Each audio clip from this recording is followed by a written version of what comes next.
Next question, question number 4 of first. अब fourth question में क्या है कि the amount of money in the account every year, यानी प्रत्येक साल के अंत में किसी के बैंक अकाउंट में जो अमाउंट बनेगा उसकी सीरीज क्या एपी में है या नहीं है। कब? जब किसी 10,000 रुपया डिपॉजिट किया जाता है अकाउंट में, कितने परसेंट इंटरेस्ट पर? 8% इंटरेस्ट, और वह क्या है? Per annum. और जो इंटरेस्ट का कैलकुलेशन होना है वह कंपाउंड इंटरेस्ट के बेस पर होना है। तो अब देखते हैं कि इससे जो लिस्ट ऑफ नंबर मिलता है वह क्या मिलता है। तो इसके लिए देखते हैं, आइए सॉल्यूशन।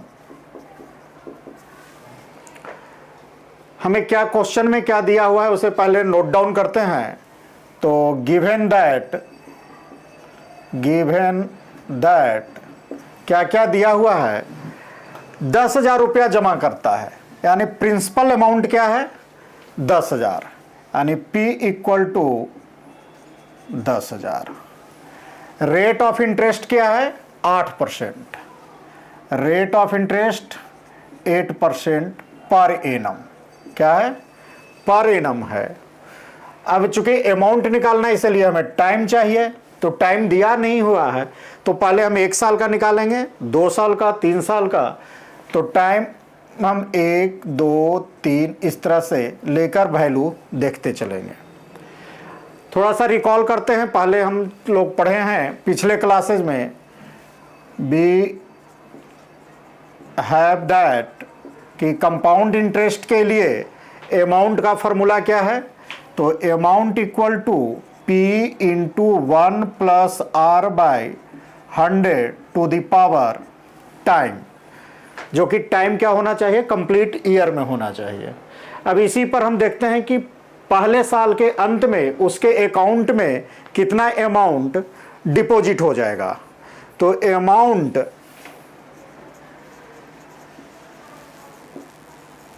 एट द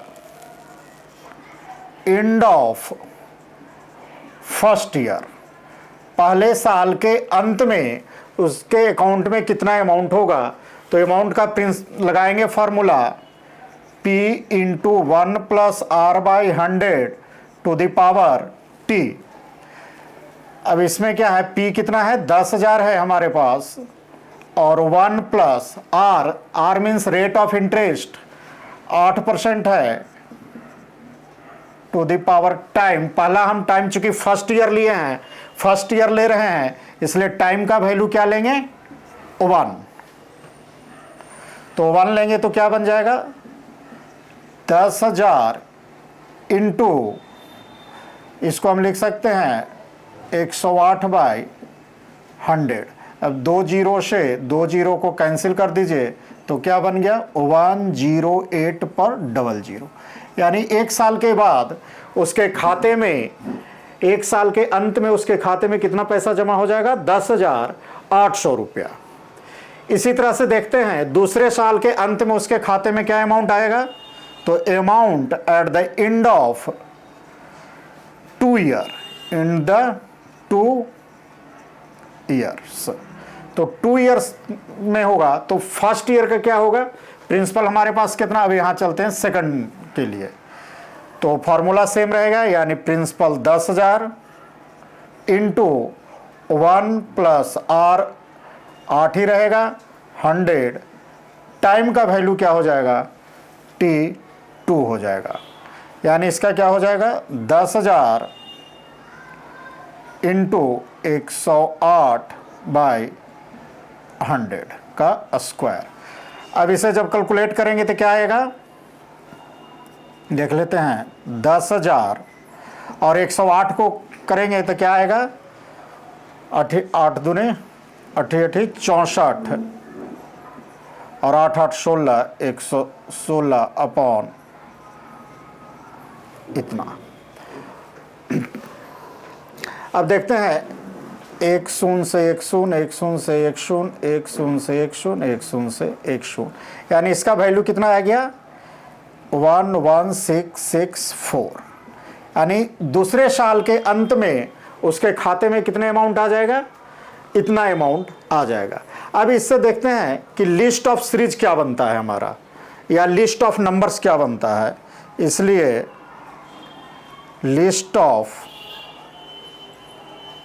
नंबर्स, तो लिस्ट ऑफ नंबर्स पहले में प्रिंसिपल कितना था, p इक्वल टू कितना था, यह हमारा पहला नंबर बनेगा, क्योंकि इसी के बेस पर आगे का कैलकुलेशन चला है।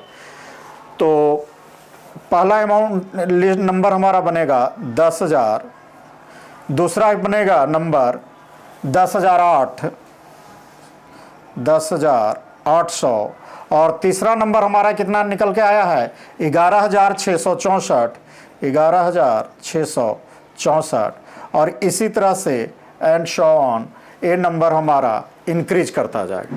अब देखते हैं कि यह जो सीरीज में मिला क्या इसका कॉमन डिफरेंस सेम है या नहीं।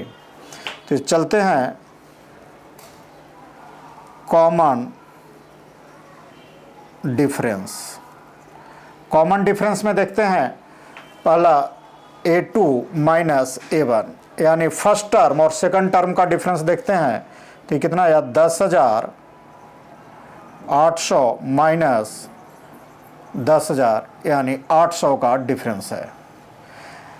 दूसरे में देखते हैं सेकंड और थर्ड टर्म का डिफरेंस क्या आता है, A3 माइनस A2, तो क्या आता है 11,664 माइनस 10,800।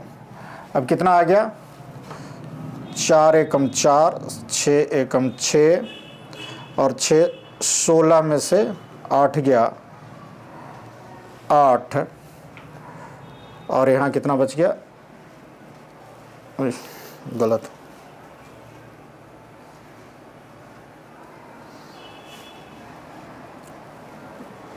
864, यानी दूसरे में हमारा जो बना 864 है।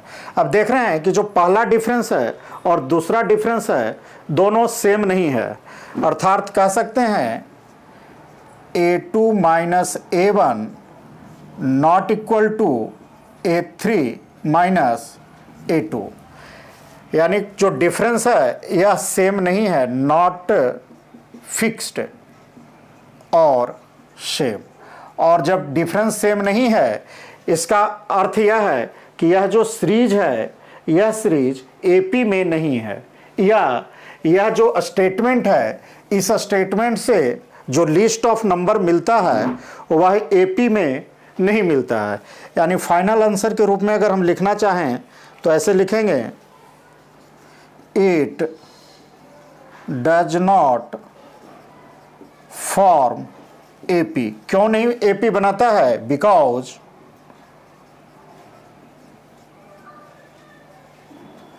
Common difference is not fixed. Common difference fixed नहीं है या सेम नहीं है, यह हम फाइनल आंसर के रूप में लिख सकते हैं। आइए एक कंसेप्ट देखते हैं। स्क्वायर निकालने के लिए यहाँ पर एक स्क्वायर हमें निकालने की ज़रूरत पड़ा है 108 का।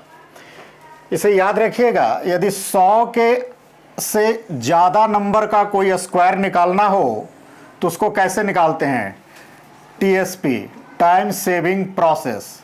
जैसे यहाँ हमें स्क्वायर निकालना था 108 का, तो इसके लिए क्या करते हैं, 100 से जितना भी ज़्यादा है उसे हम स्क्वायर निकालते हैं।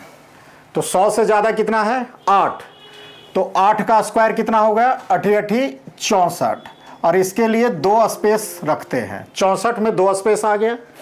अब इस जो इतना 100 से ज़्यादा है, 100 से कितना ज़्यादा 8, इसे 8 को इसमें ऐड कर देना है। तो 108 में 8 को ऐड करेंगे तो 116, यह स्क्वायर हमारा निकल गया। इसी तरह से आप निकाल सकते हैं 106 का। 106 का अगर स्क्वायर निकालना है तो 100 से कितना ज़्यादा है 100 से 6, 6 का स्क्वायर क्या करना है, 6 छक 36, 2 प्लेस फिल हो गया। अब इसी 6 को इस 106 में ऐड कर दीजिए तो कितना हो गया 12, तो 112, यह एक नंबर आ गया। इसी तरह से अगर इससे आप ज्यादा निकालना चाहते हैं 112 का स्क्वायर, तो 100 से कितना ज्यादा है, 100 से यह ज्यादा कितना है 12 ज्यादा है, तो 12 का स्क्वायर निकालेंगे तो 12 का स्क्वायर 144 बराबर है 44 से।